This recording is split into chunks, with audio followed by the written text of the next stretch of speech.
Picture this. You're working in the cotton fields of the Mississippi Delta, and you hear a few women singing about the slaves escaping during the Civil War. And eureka! You get the inspiration for a song that would become a global hit. That's exactly what happened when young B.B. King went on to take the blues from little dirt floor shacks to concert halls around the world. The slaves had messages through song. They could sing, "Hey, you better tighten up now, the boss is here," things of that sort. In the 1960s, the King of the Blues was the biggest music sensation throughout America, playing over 300 shows a year. His skill on the guitar was unmatched by anyone in the world. But would you believe it if I told you that he almost lost his life because of the guitar? Dawn of the Blues. Our story begins at the dawn of the 20th century in the deep south of America. The Mississippi River Delta was home to some of the largest African American communities. The fertile river delta had been a significant site of slavery, with the largest cotton plantations at a time when the cotton trade was one of the most important parts of the American economy. However, decades after slavery was abolished, the situation was still quite dire for these settlements, especially in the South. Although it was a pillar of the economy, these were some of the poorest settlements in one of the poorest states in America at the time. The African American community continued to work long hours on someone else's plantations to try and make a living for themselves. As they worked, they would sing in the fields to keep their spirits up and to cheer each other on. Although they sounded similar to gospel songs,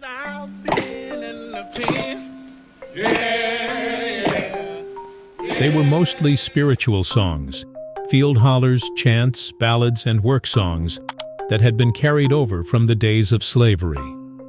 Back in the day, these songs had been used as a secret means of communication between the slaves, with hidden messages for how to escape or simply to console each other.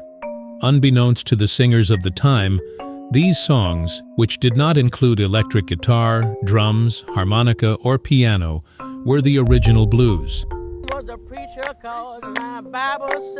These songs inspired a little boy in a cotton field in the 1930s and changed the world of music forever. A boy in a cotton field. The year was 1925, when Riley B. King was born on a small cotton plantation in Bear Creek near Indianola, Mississippi. His parents, Albert and Nora Ella King, were sharecroppers, which meant that they had an arrangement with the landowners who allowed them to work a portion of his land. They were provided with housing, tools, and seeds, and instead of rent, they would pay him back with a share of the crop at the end of the season, which was typically around half or two-thirds of the total yield. Ultimately, they would never have enough to pay off all their debts and put food on the table for the family. The whole family had to pitch in to try to get a bigger yield, and little Riley had to pick cotton from a very early age. But the small King family had even bigger worries to deal with. Riley's parents divorced when he was just 5. His father had left to run away with another woman. With such a young child, Riley's mother knew she would not be able to provide for both of them by herself on that plantation. So they packed their bags and moved east into the hills to Kilmichael, where his mother had some family. The family worked on the estate of flake cartilage and earned enough to survive with their frugal lifestyles. However, tragedy struck again when Riley's mother began going blind due to diabetes. She was just 27, and little 9-year-old Riley could not understand why this was happening. When she passed away, he was left all alone. No one from the family came to the poor boy's aid, and he had to become a man at a very early age. Most of the family members didn't really come to his aid when their mother died. He kind of became a man that day his grandmother died. Fortunately for Riley, flake cartilage had taken a liking to the boy. I remember staying and working for Mr. Flake Cartridge, Wayne Cartridge's father. My father, well, he was a small farmer, he raised cotton and corn. He got his first job as a houseboy for the Cartledge family and chores around the estate for $15 a month. It wasn't much, but it was enough for the poor boy to have some work to do with a little allowance. Every morning Riley had to milk 20 cows and do all his daily chores around the house. And once he finished all his work, Cartledge would let him go to a local school 5 miles away. Growing up in and around cotton plantations, Riley always listened to the people around him singing in the fields. But when his mother took him to church in Kilmichael, he was taken aback by the musical experience. The church choir on one hand, and the local minister strumming a guitar on the other. A spark had ignited within him, his love for music. He joined the church choir to learn singing, and the local minister taught him his first 3 chords on a guitar. Flake Cartledge realized the boy's curiosity about music and willingly offered to buy him his first ever guitar for $15. But there was a condition. He would collect the payment from his salary. Riley was delighted. While he was paid only half his salary for the next 2 months, he worked with renewed vigor to finish his work early and practice guitar out in the fields after work. He cherished his guitar even more because it was technically bought with his hard-earned money. In almost every interview, Riley B. King speaks highly of his first employer. I had 4 heroes in my life. Four heroes. One of them was Mr. College. And I asked my boss, Mr. College, if he would get it for me, so he said yes. And he paid for it, and I remember having to pay him back half of my month's salary. Even though Cartledge was not his teacher or tutor, he taught him a lot of things and many life lessons through the things he said and did. As the young boy finished 10th grade in school, he decided to move back to his hometown to make a better living and a name for himself. Small-town musician. As a 14-year-old teenager, Riley made his way back to the Delta near Indianola and found work as a regular farmhand on Barrett Johnson's estate. This was possibly one of the largest cotton plantations in the region. Here, Riley would do everything that a full-time farmer would. Even though he was young, he was expected to do the same amount of work as the adult workers on the farm. Technology was advancing, and the farms now had brand new tractors on the estate. Johnson thought it would be best for the young ones to learn and got Riley trained to drive the tractor. The boy was a quick learner and turned out to be really good at driving. However, the plantation was so huge that he could drive the tractor all day and still couldn't cover the whole estate. But it was a great job, since his new skill paid him $22 a week. People were impressed with his skill, and he first became popular among the locals as the tractor driver on the Johnson estate. When I think about it, the only superstar I'll ever be was when I was driving tractors. I thought I was good. Pretty fast myself. His fame worked out for him, as people would start to recognize him when he went into town after work and sat out on the street corners with his guitar and a hat in front, playing gospel songs. Passers-by would stop to listen and encourage him, sometimes even requesting him to play a certain song. However, he soon realized something. Whenever he played a gospel song, people would pat him on the head and praise him for playing really well, but did not put any money in the hat. On the other hand, whenever he played a blues song, there would be some money in the hat. That is when Riley started to think, what if he became a full-time blues singer? Around that time, Indianola still had somewhat of a nightlife. Small pubs and boarding houses would come alive at night with the locals playing some music and dancing. Riley was just too young to get into those establishments and would hang around at the back door or look through the windows, trying to listen to the musicians inside. While still in his teenage years, little Riley joined a small group called the St. John Gospel Singers, which performed in churches around the region and on local radio. Riley was the lead singer and guitarist. At the time, it was the only local gospel band that actually had a guitar, and they became quite popular. All the boys worked on cotton plantations nearby. Now and then they would talk about trying to get their songs recorded, but there were no recording studios nearby. The closest options were about 100 miles away in either Greenwood, Greenville, or Memphis. Riley always thought Memphis would be the best option for them. And every single season after the cotton harvest was over, the boys would discuss plans to go to Memphis. This happened for 3 to 4 years, but every single time, there was someone in the group who had not made enough money that year to be able to leave. Finally, Riley had had enough of waiting on others for his dream and decided to leave on his own for Memphis. While it was only 100 miles, for Riley, it felt like a huge leap since he had never traveled so far. The Beale Street Blues Boy. When Riley came to Memphis, he was a nobody. No one knew him, and he had to make a name for himself. He played small-time gigs at local joints and on the radio. That is where he met Sam Phillips, an aspiring sound engineer who went on to open the Memphis recording service. At the start of his studio, Sam decided to bring in amateur musicians to record samples for their music and his studio. A win-win situation. Riley had some of his first few recordings done by Sam Phillips. This turned out to be a success for both of them, because Sam went on to be a huge producer and established his own label, Sun Records, which signed the early rock and roll superstars Elvis Presley, Johnny Cash, Jerry Lee Lewis, Carl Perkins, and Roy Orbison. On the other hand, Riley started getting noticed in the world of blues. I got a whole lot of loving. He became a regular star on radio shows, and everything changed when Bert Ferguson started the WDIA radio station in Memphis.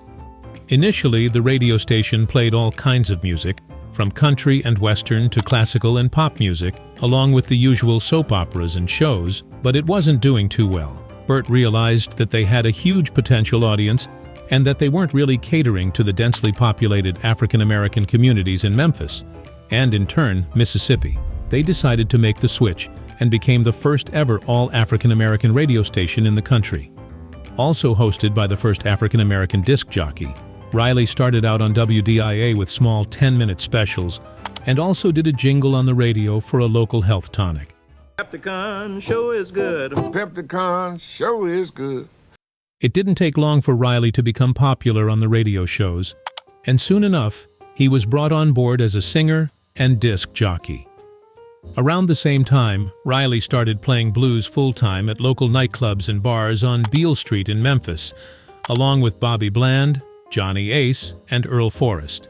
While they were simply playing in the same locations together, people started noticing their synchrony and named their informal blues band the Beale Streeters.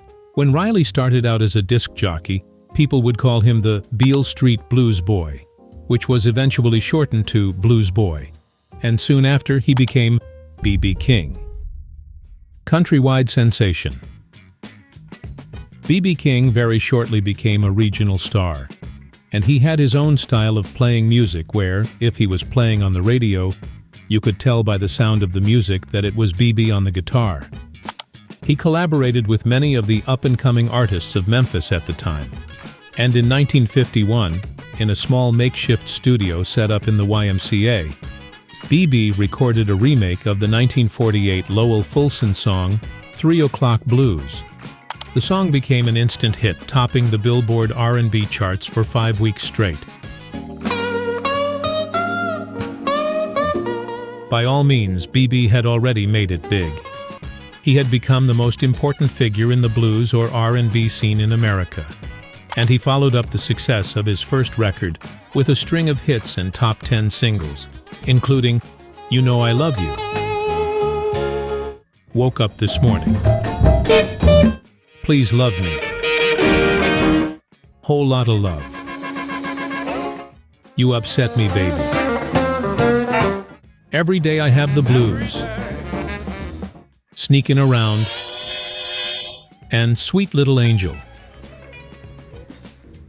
Some of these became concert staples, with the whole crowd requesting B.B. to play their favorites.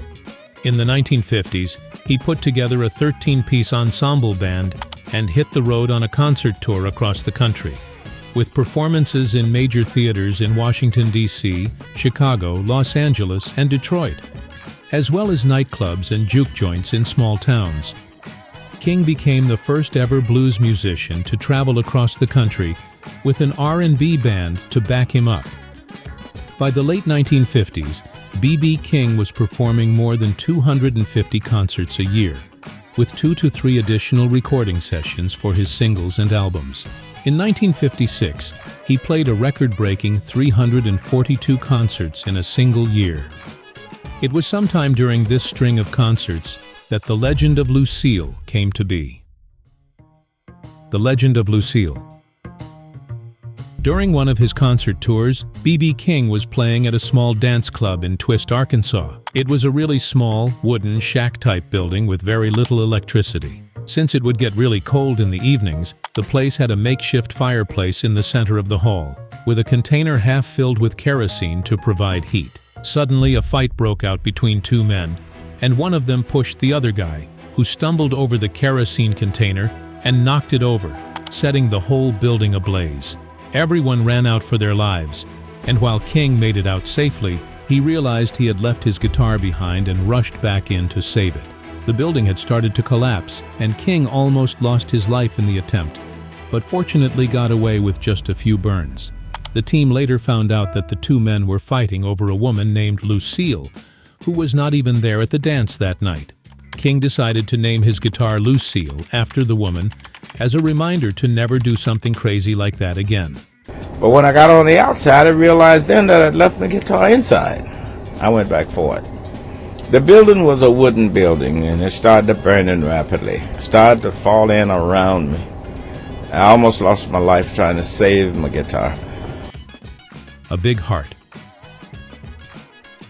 Speaking of women, B.B. King was loved by many and was known to be popular among them for his smooth talk and singing. But unfortunately, that wasn't the same with his marriages. A few years after he had moved to Memphis and made a name for himself, he went back to the Delta to marry his sweetheart from church, Martha Lee Denton, but they got divorced soon after he went on tour in 1952. He had a brief second marriage in the late 1950s, but that didn't work out either because King was always on the road. King always said that early in his life he had wished he could stay at home with his wife and take care of his kids, but when he started touring, it had become a pipe dream. If you're in this business, it's better to be single. Although King didn't have any children from his marriages, any time a woman he had been with came to him and said her child was his, he would not protest. He had 11 daughters and 4 sons, each with a different woman, and even set up a multi-million-dollar fund to take care of his alleged children's futures. A life on the road. While being on the road felt like home to King and his band The Blues, it was not always easy. They would pack all their equipment into their bus, drive 800 miles, set it all up, and play for 6 to 7 hours at a club. Then they had to pack it all up and be on the move to another town 800 miles away. In most cities they visited, they had to spend their nights in public houses because, even though King had made a name for himself across the country, discrimination was still rampant, and they were not allowed to stay in hotels. Most of the time, show promoters cheated them out of their money, and they barely made enough to reach their next gig. The blues turned out to be not as lucrative as B.B. had thought. At the same time, many R&B artists like Chuck Berry and Little Richard decided to switch over to rock, but B.B. had made his decision. He was going to stay true to his origins and keep playing the blues. He was invited to perform at national shows featuring popular African-American artists like Jackie Wilson, Bo Diddley, and Lloyd Price, among many others. Even though the audience was African-American, B.B. and the blues were booed, and the crowd demanded rock musicians. This was the first time B.B. ever cried on stage. He felt like he had hit a ceiling, but then he took it personally. Later, in 1964, he vented his frustrations through his new song, How Blue Can You Get?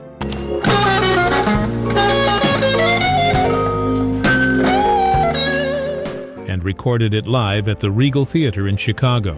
People praised him, saying it was the best recording they had ever heard. And on that day, everything came together again for B.B. From the late 60s, his new manager, Sid Seidenberg, pushed the blues into different venues where rock bands performed, and blues music began gaining popularity and appreciation among white audiences. King even went on stage as an opening act on the Rolling Stones' 1969 American tour. B.B. King was named the King of the Blues and was inducted into the Blues Hall of Fame in 1980. The Grand Stage. From the 1980s until his death in 2015, King never stopped playing. He kept recording new tracks, appearing on numerous television shows and performing as many as 300 nights a year. But this time, his tours were global. He had taken blues music from dirt floor wooden shacks to grand concert halls worldwide. While he always felt that blues music did not get the respect it deserved, blues, and especially King's music, became the foundation for much of modern rock music in America. Throughout his career, B.B.'s distinctive Mississippi Delta style influenced some of the most well-known guitarists in modern music, such as Eric Clapton, Jeff Beck, George Harrison, Jimi Hendrix, Buddy Guy, Stevie Ray Vaughan, U2, the Rolling Stones, and Robert Cray. They all count him as the biggest influence not only on their music but also on the entire music industry.